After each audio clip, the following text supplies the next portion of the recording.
Hello, and welcome to today's Dorset Council Local Plan webinar, this time on housing. Our speakers today are Terry Sneller, Strategic Planning Manager, Nick Cardinell, Senior Planning Policy Officer, and Francis Summers, Senior Planning Policy Officer. I'm Councillor David Walsh, Portfolio Holder for Planning at Dorset Council, and one of 3 ward councillors for the Gillingham area. Before we get started, I'd like to remind you of a few housekeeping points that will help you get the most out of this session. The speaker's presentation will run for approximately 20-25 minutes. Following this, we will answer the questions that have been received. Any further questions will either be answered on our website or, if applicable, at a different webinar. Go to www.dorsetcouncil.gov.uk and search Dorset Council Local Plan webinars for more details. If you lose connection to the session, then please try rejoining. You may want to ensure your Wi-Fi is at an optimum level by disconnecting all other devices that use Wi-Fi. Right, you might be wondering what a local plan is and why it is so important. A local plan sets out the future of Dorset until 2038. That's a 17-year timescale. That's from birth to getting your provisional driving licence.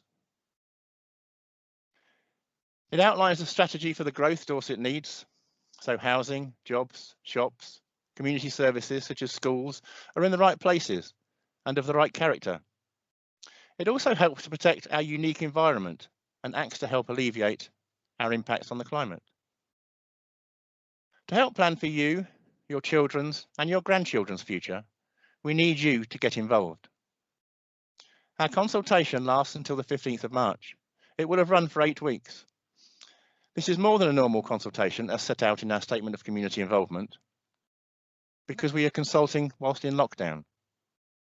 We wanted to take as long as possible to ensure we could let as many people know about the plan and have their time to respond, not only to have their say, but to be heard. Unfortunately, we cannot take any longer, as this would delay the adoption of the local plan, and we need to progress with the plan to help us manage development appropriately. Go to www.dorsetcouncil.gov.uk/Dorset Council Local Plan for more details. Tell your friends and family about the plan to enable them to have their say. We want to hear from as many people as possible who live, work or have a stake in Dorset. Anyway, back to this webinar. This time looking at housing, including overall housing numbers, neighbourhood planning and affordable housing. So I'll now hand over to Terry Sneller to help us understand more about some of these things that can often be controversial and often misunderstood areas of planning. Terry. Thank you, David. Hi everyone, I'm Terry Sneller and I lead on the production of the local plan. Today we would like to talk to you about housing. The webinar is going to be split into 3 areas. The first, we'll talk about housing need calculations. The second, Nick, a member of our community planning team, will help us understand how neighbourhood planning is affected by the local plan. And Francis will then help us understand what affordable housing is and how the local plan proposes to help deliver it. So on to housing need. This is often a misunderstood aspect of planning, and I'd like to try to make it clear on how it works today. Housing need is calculated from a standard methodology that is set up by national government. It calculates the minimum housing requirement for each local authority area. This is then our job as planners to advise as to where the houses should be built. The starting point for the calculation is the projected growth in households in the area, averaged out over the next 10-year period. This growth in households is then adjusted to reflect the affordability of housing in Dorset, based on the ratio of house prices to earnings. The affordability ratios are revised every year to reflect the most up-to-date information on earnings and house prices. It is important to note that the increase in households can come from people who already live in Dorset but need a home, as well as any additional need arising over the planned period. So we must take into account the need for homes for people, for example, young adults living with their parents, people living in overcrowded households, people moving into the area for work, and also people moving in the area to retire. Sometimes those moving into the area can be seen as a negative thing, but there are positive outcomes, such as people being employed as teachers, nurses, or in local businesses, and when they spend their money in the local economy. When assessing housing need, we must not exclude anyone from our calculations.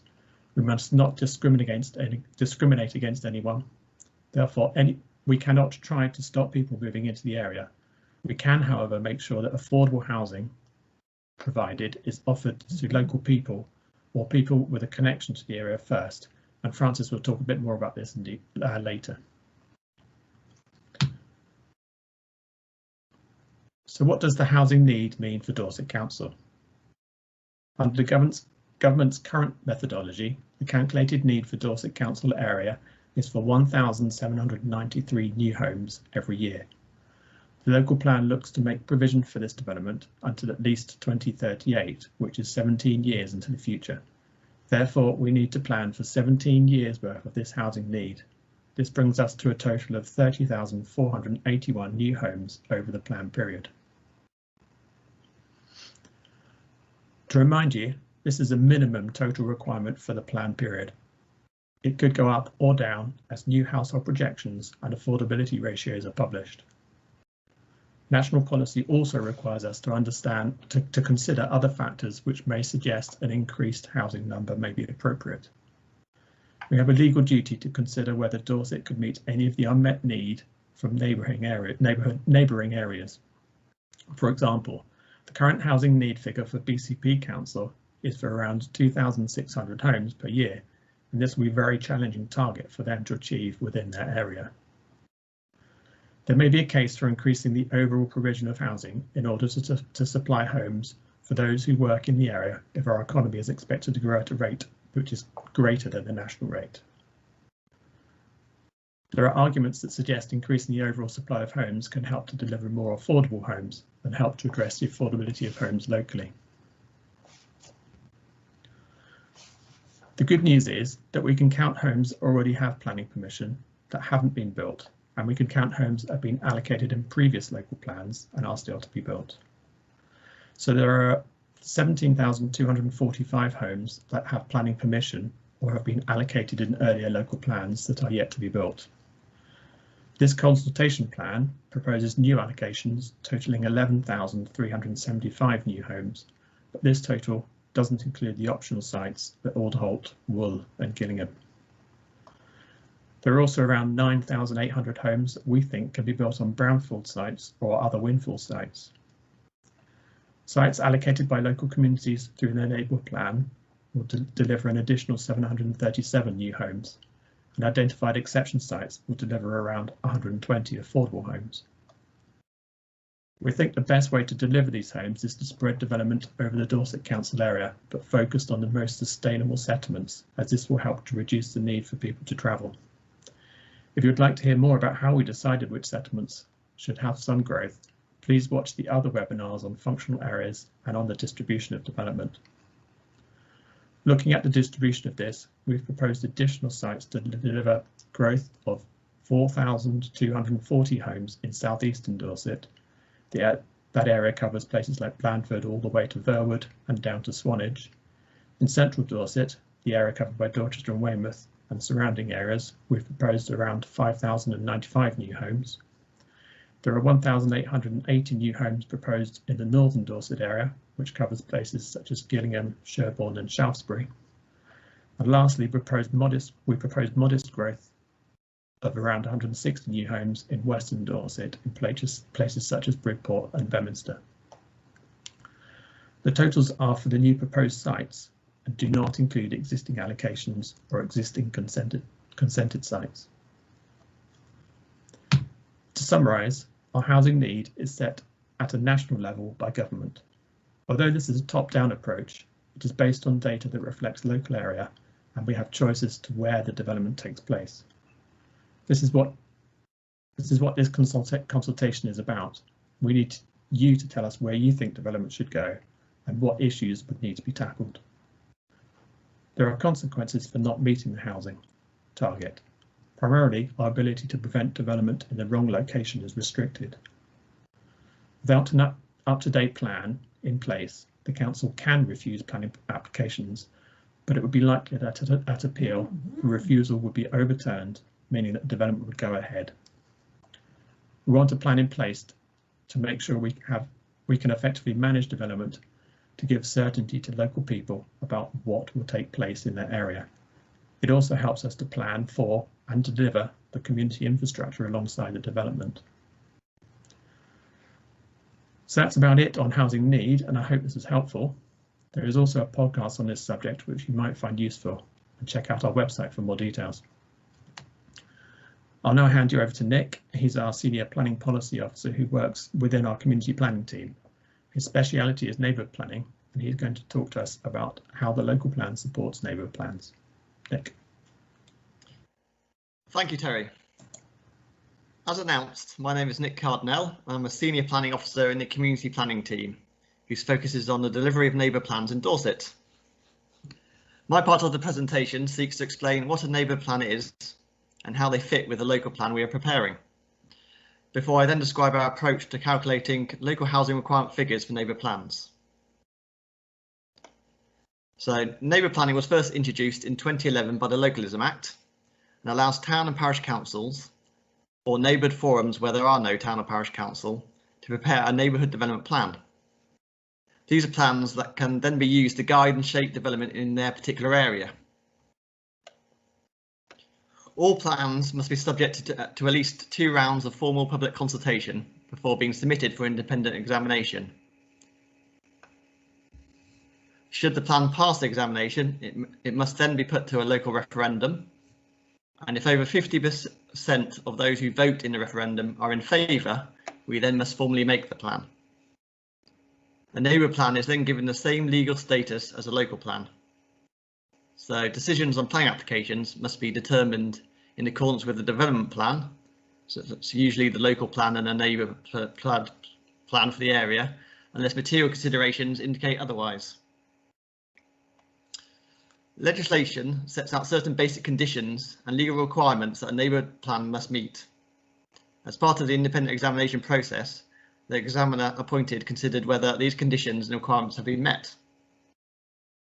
The basic conditions are intended to ensure that neighbour plans are compatible with their wider context, including the adopted local plan. One of the basic conditions sets out that a neighbour plan must be in general conformity with the strategic policies of the development plan for the area. Strategic policies and local plans are policies that set out an overall strategy for the pattern, scale and quality of built development. Local plans should make explicit which policies are strategic, and for the Dorset Council local plan, all policies are considered to be strategic unless identified as non-strategic in the Appendix 1 of the plan.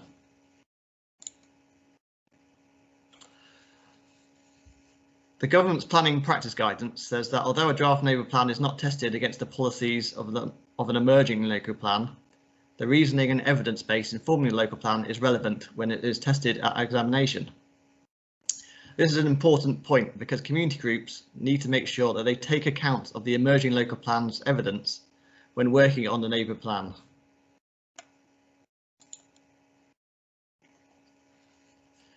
National policy requires that local plans should set out a housing requirement figure for designated neighbourhood areas. However, it does not prescribe a method for doing this.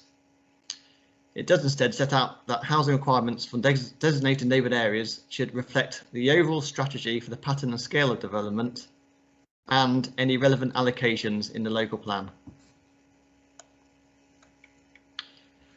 It is therefore proposed that the housing requirement figures for neighbourhood areas are the sum of the following: completion since the start of the plan period, sites already granted planning permission which have not yet been built, housing allocations in the Dorset Council local plan and in any submitted or made neighbour plans, capacity on major sites within development boundaries. These are sites with 10 or more dwellings identified in any of our land availability studies. And finally, a windfall allowance on small sites. Windfall sites is a term used to describe sites that have not been specifically identified in the local plan.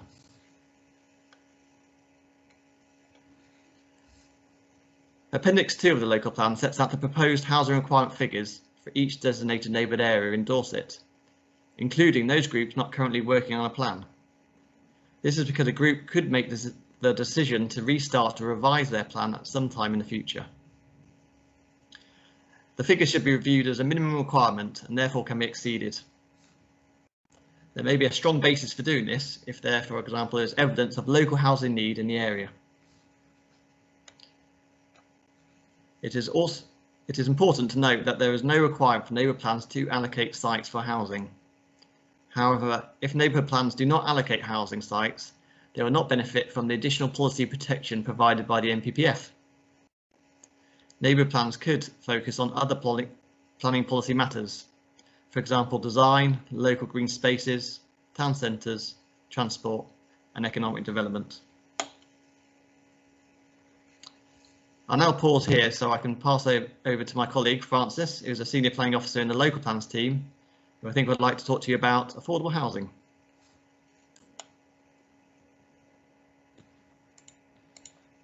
Hi Nick, thank you. Hi everyone, I'm Francis, as Nick said, and I'm here today to talk to you about affordable housing, what it is, how planning can help provide affordable housing, and the proposals we have set out in our consultation.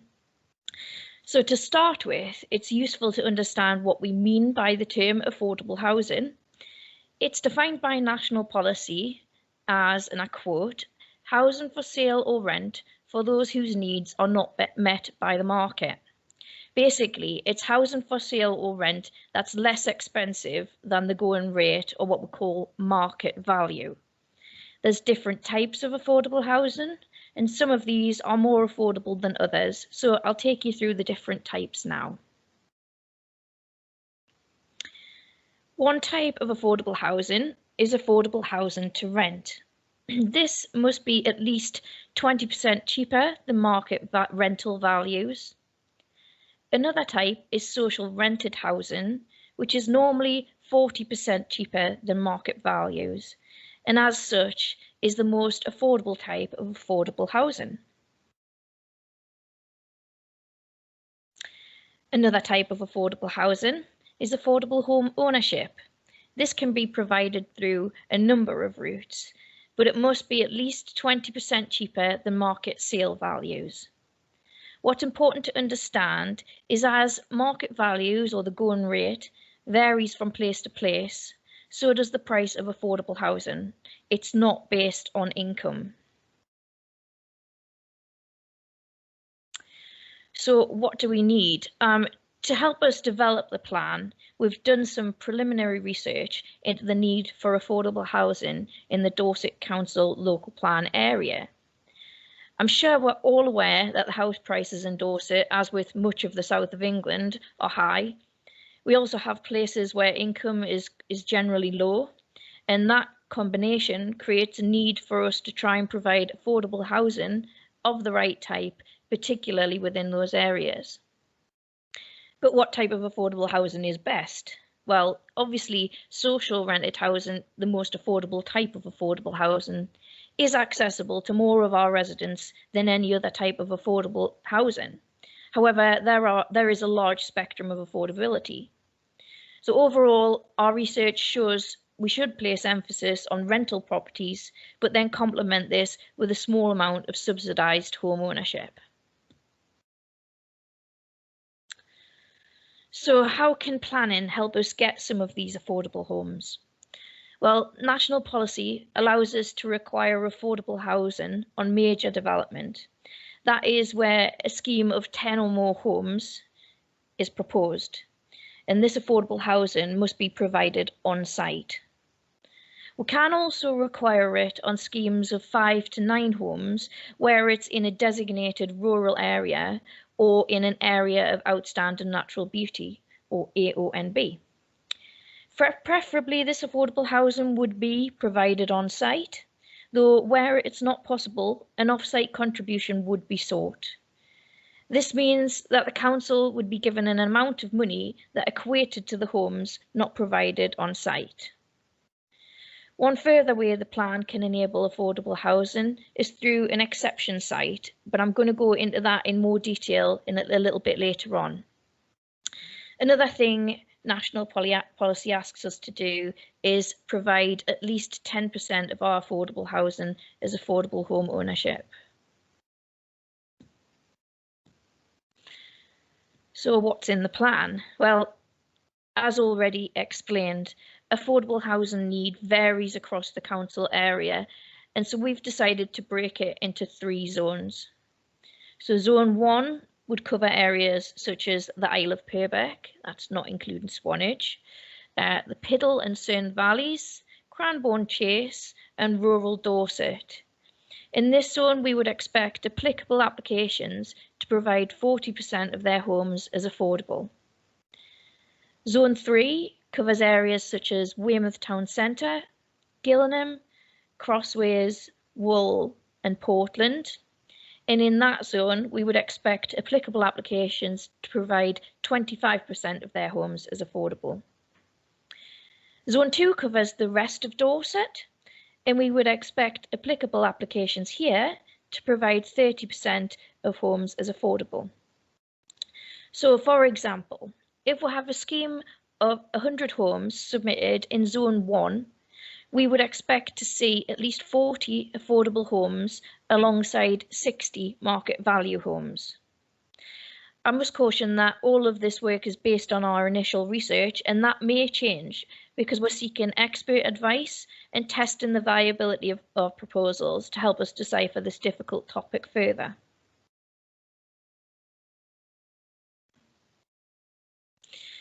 So the different types of affordable housing are known as tenures. As already explained, we need more affordable rented housing than affordable home ownership.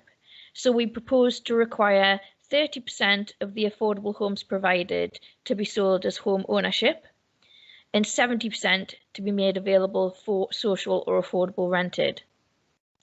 I've also explained that social rented housing is more affordable than any other type of housing, but this is more costly to provide. And also initial research does suggest that some of our residents can't afford affordable rentals. So for this reason, we're proposing to require 30% of the affordable housing provided to be social rented housing and 40% as affordable homes to rent. Again, this might change as we test the viability of our work to find out what's possible and once we've sought more expert advice on what our residents need. But again, to help illustrate what I mean, I'll give another example. Let's stick with the one I mentioned earlier, the scheme for 100 homes submitted in Zone 1. So this would be providing 40 affordable homes to be in accordance with our policy, as proposed as it is now. And so 30% of those 40 homes would be social rented and 40% would be affordable rented. That means, so 12 of those homes would be social rented, 12 would be some sort of affordable home ownership, and 16 would be affordable homes to rent.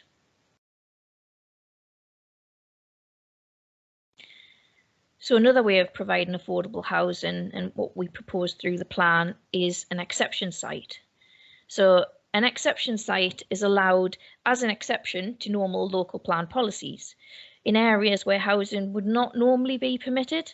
So for instance, outside settlement boundaries of towns or villages.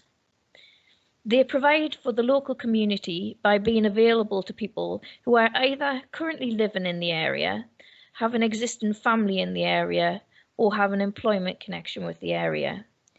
They do usually require some sort of grant funding from government. National policy allows for local plans to approve market value housing on exception sites to help bolster the viability, but we do not propose to allow this. Exception sites, we believe, should be provided solely for affordable housing and to meet an identified local need. So to summarise then, we propose splitting Dorset Council into 3 zones, each requiring different percentages of affordable housing. All sites of 10 or more should provide affordable housing on site. In designated rural areas and areas of outstanding natural beauty, sites of 5 to 9 homes should provide affordable housing on site or an equivalent off-site contribution. We propose a 10-year split of 30% affordable home ownership, 30% social rent, and 40% affordable rent. We must think about how affordable our proposals are to provide in conjunction with all the other requirements set out in our local plan proposals. To help us understand this, we are viability testing all of these proposals. So that's affordable housing in a nutshell. If you'd like to know more, please visit the Council's website and search for Dorset Council Local Plan. There is a podcast on this topic, but you'll also find information about affordable housing within the plan at Chapter 4. So now I'm going to hand back to David Walsh, who might have some questions for us. Thank you for answers, Nick and Terry. And I hope that this has clarified a number of points that can sometimes be misunderstood, such as calculating housing need using, as we must, the government's current methodology. Some will have focused on the number 30,481 as the number of new homes over the 17-year plan period. The two numbers that I think are very important are 17,245 homes that already have planning permission or have been allocated in earlier local plans that are yet to be built, and 9,800 homes that we think can be built on brownfield sites or other windfall sites. So thank you once again. We've had plenty of questions. So if all the speakers could turn their microphones on and videos on, I will get started. The first one, Terry. How were the housing and employment land quantities calculated? And what considerations have been given to reducing the housing numbers set by central government? Thank you, David. Hopefully the webinar content has covered this, but I will recap on it. Basically, national policy states that government's standard methodologies should be used to calculate housing need unless exceptional circumstances justify an alternative approach. And that alternative approach must reflect current and future demographic trends and market signals. We're required to meet the need of all sectors of the market and not just those of local residents. A high level of constraints around Dorset do restrict development opportunities. However, at the current time, it is not considered that the level of constraints when applying national policy would demonstrate that exceptional circumstances needed to satisfy the tests in national policy. And as I've just said, even where exceptional circumstances exist, any proposed approach must reflect the current and future demographic trends and market signals. The proposals in the consultation document identify a supply of homes that will meet the requirement established by the government standard methodology, while also enabling flexibility to respond to changes in the housing market, to respond to the consultation that we're now running, and to respond to the delivery of sites during the plan period. The employment numbers are derived from projections looking at the growth in the local economy, and this is set out in a locally produced study called the Workplace Strategy, which again will be available which is available on our website. Thank you very much, Terry, and I'm glad that people will be able to play these over and over again, because these are very technical subjects, technical issues that is difficult to understand for some people. Right, it was mentioned during the webinar, Terry, that Dorset Council may have to pick up housing allocations from neighbouring authorities who are not able to meet their targets. Can you elaborate on that, please? Yes, I can, thank you. That is correct. We do have to consider the unmet need from local areas. It's set out in the duty to cooperate in national policy. So as part of this duty to cooperate, Dorset Council is legally obliged to work with neighbouring councils to address any cross-boundary issues. This includes issues related to traffic flows, habitat sites, and the needs for the development. So if housing or employment need of one council area cannot be met within another council area, that council will need to formally request that Dorset Council considers meeting any of the unmet need from that area. The council will then examine the evidence that need cannot be met, and that it is appropriate for the Dorset Council to take some of that need and to try and meet it within its area.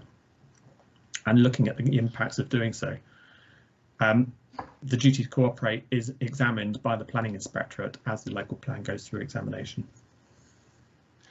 Thank you very much again, Terry. This one is for you, Nick. Someone would like to know how they can find out more about neighbourhood planning. Thank you, David. In answer, all members of the community planning team are more than happy to answer any questions relating to neighbourhood planning.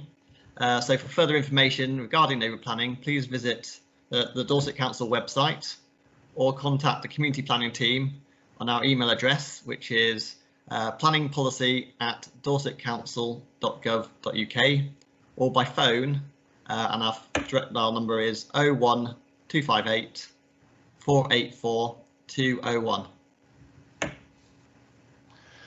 Thank you. And one more. A person asks, what if our neighbourhood plan has been adopted? How does the new local plan impact on our earlier work? Great, well, that's a really good question. The community planning team work closely with town and parish councils so that complementary neighbour and local plan policies are produced.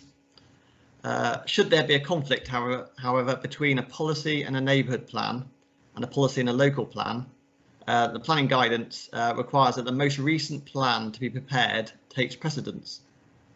So for older neighbour plans, the community could also choose to update their neighbour plan after the local plan is adopted, and then this would allow neighbour plan policies to once again take precedence in any conflict with the local plan. Thank you.